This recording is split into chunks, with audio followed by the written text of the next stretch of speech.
Something cool about the shop that I don't think I've shown you guys before is that when you close the fridge here, it actually it kind of like summons a demon, I guess.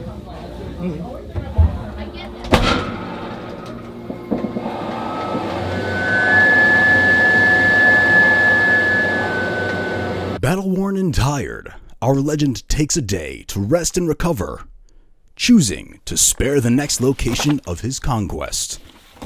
Some may call this one day of peace.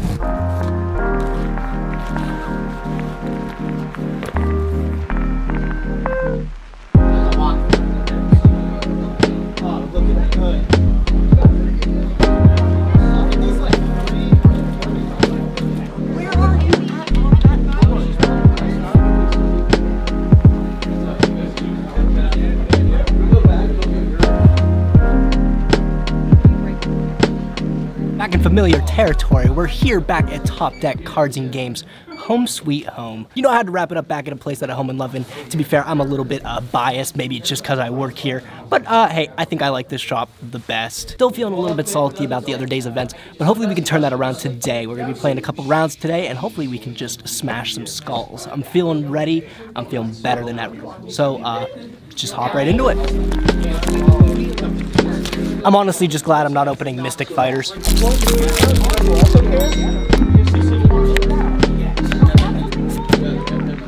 Woo!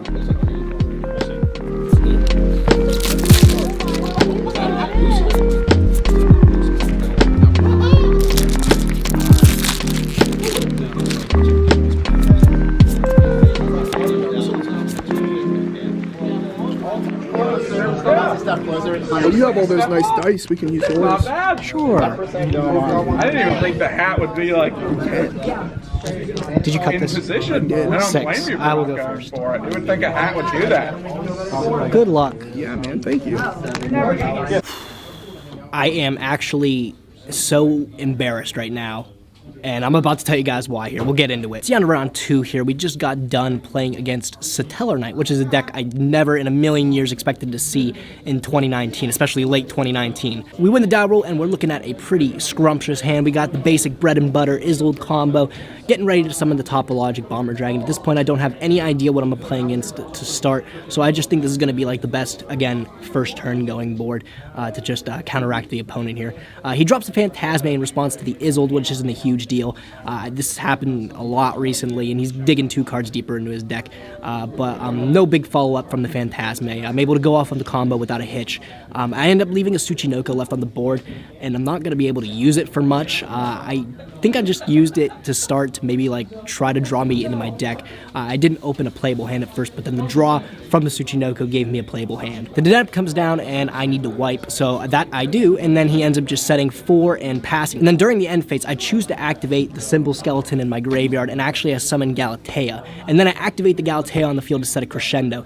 Facing up against 4 back row, I don't want to make the ding and just send one of them. I'd rather get the counter trap to be able to choose what I wanted to gate. I go into my turn, I'm not necessarily locked into much, but I do just summon the Blackluster Soldier in my hand, and I also summon Goki Suprex, and I do not activate its effect. But this is going to put exact game on board. The first thing he activates is Artifact Sanctum, and I quickly hit that with the Crescendo to banish it. It doesn't destroy the card, so he's not going to be able to pop a free card with Crescendo. Definitely the big one I want to negate there. I sync attacks in with everything else, but when it comes to the Blackluster Soldier, he flips a Fiendish Chain. What's up, bud? Hey, bud. How you been? Good. How you been, bud? I'm alive, you know? Hey, tell the people something. What is the worst quality I have as an employee? Worst quality you have as an employee? Yeah. You don't know the alphabet. I do. I really just want to actually start special summoning guys to bring out different threats on the board. From there, it frees me up to be able to make a Nightmare Phoenix and pop a different one of the back rows. I target the other one next to the Fiendish Chain there and send it to graveyard. I make the Appaloosa behind it with 3 negates there, and I pass it back to him. I'm not really scared of too much.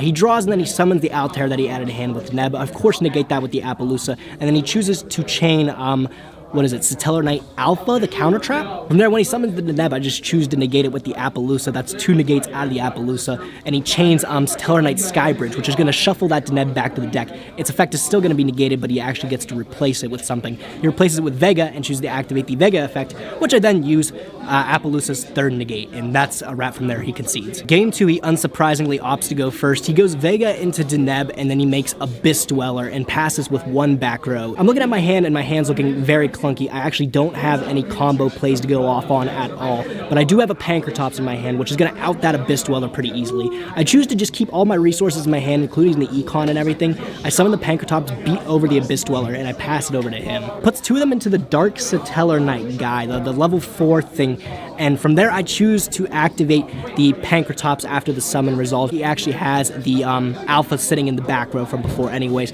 so it wasn't going to matter too much. He sinks in some damage, then he goes main phase 2, and he slaps on that Diamond, like I said, which is an absolute bummer of a card to deal with for Orcust. It's not easy. But luckily that Econ chilling in my hand makes things a lot easier. I'm able to summon the junk forward and then just Econ it away to get the Satellar Knight Diamond onto my side of the field. I'm pretty much going to like opt to go to for game here. I actually summon the Nessie from my hand, and it pitches the sword that was in my hand, the worst equipped spell. Literally, if it pitched anything else, I would have been able to bridge the gap and cause game, because I had a Monster Reborn in my hand, which brought back Pankratops. I was 200 life points short of putting game, and I had no other way to commit any monster to the board. So I literally just couldn't deal game because he didn't pitch Nightmare, or he didn't pitch the Malicious. I missed like the 66% chance to win there.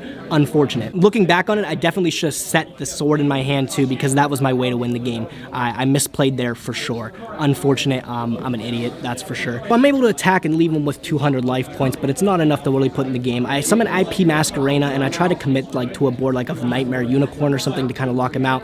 I summon the IP, and then I get a Malicious on board to get the thing so I can soup it up and leave the Pankratops up as well. But he actually has a Nibiru in his hand. The Nibiru comes down, it's wiping the board. I'm literally left with like pretty much no cards. From there, he goes off pretty conservatively. He summons like Daigusto Emerald in defense position, shuffles some things back, and tries to draw a card, getting him more advantage, which is going to, of course, bridge the gap between us.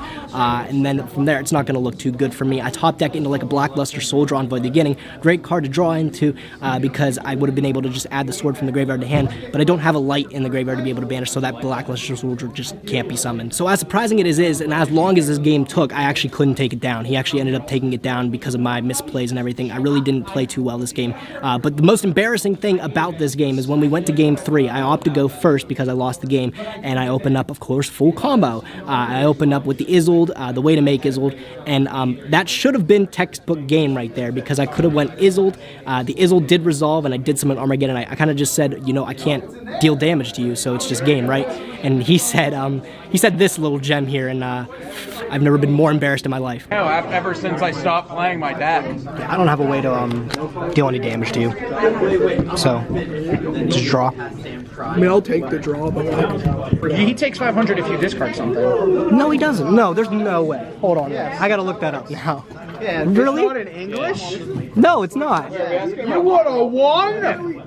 Jesus, somebody takes... I totally thought that Neospacey and Aqua Dolphin only deals 500 to me if I miss. So I thought it would just be a gamble that, like, if I missed and I couldn't pitch one card out of his hand, I would lose the game. But pretty much since I had Isolde on the field, I could pitch anything with 1600 or less, which I'm pretty sure, like, encompasses the entire Satellar Knight engine outside of, like, Altair. I think Vega's, like, 1200, but I think, like, a Nuclear High is 18, and I also think that, what is the other one? Altair's 17. So actually, it still was pretty much a gamble. If I were to go for the Aqua Dolphin, I would have won that game because I would have been able to pitch a card from his hand. I would have been able to pitch that Vega and deal the 500 win. Again, I didn't know that Aqua Dolphin dealt 500 if I successfully knocked a card out of the hand. I thought it only dealt 500 to me if I missed. That just made sense to me. I don't know. So it goes to show there, read your cards. It matters. I feel really bad about this match because I ended up throwing it in 2 different ways coming to look at it. So not feeling too great. We are 0-1-1. That's the end of round 2 there. We're about to go into round 3. We'll hop into it. Hopefully we can bring it back again. Trying not to stay on tilt from throwing those last 2 matches. Really just unfortunate that I played it out that way. I'll keep you guys posted with how we do. Yeah, I was like, holy shit, yeah. Yeah, like, you see Sarah was like...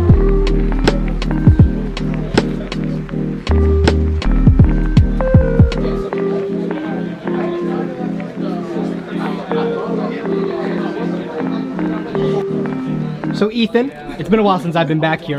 This is new to everybody here. What's going on here? All right, so this is the Top Deck Cards and Games Championship Series.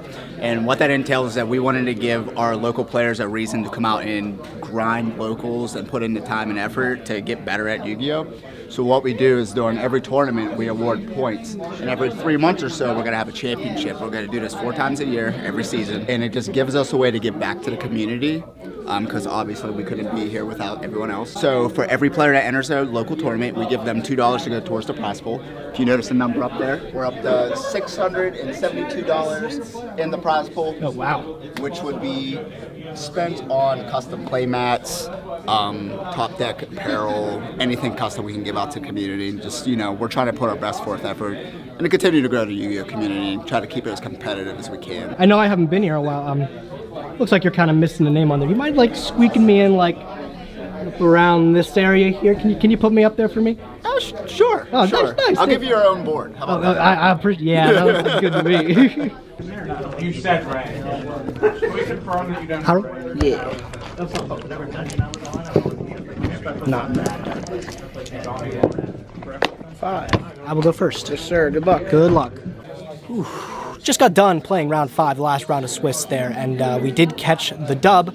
We did leave off with a pretty decent record actually today. Coming off that weird start where we tied to Satellar Knights, we actually did beat Heroes. We lost to True Dracos, and then we just beat Burning Abyss Rock Stun or something like that. We also ended up beating Math Mechs too. Yeah, we ended up with a pretty good record, I think 3-1-1. I did record the last game against that Burning Abyss matchup. Let's go over it real briefly because there's not a whole lot to talk about. Game 1, we opened up the absolute nuts. We opened up the bread and butter plus instant fusion. So we opened up a connector, which allowed me to get a little peek at his hand. I was able to use the Isolde first to be able to make sure I can knock something out of it.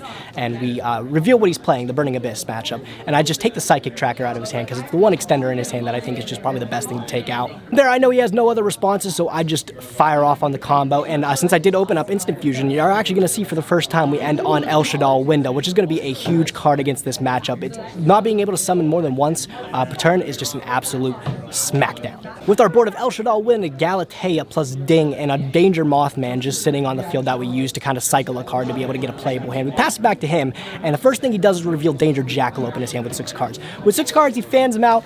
We roll the dice randomly, and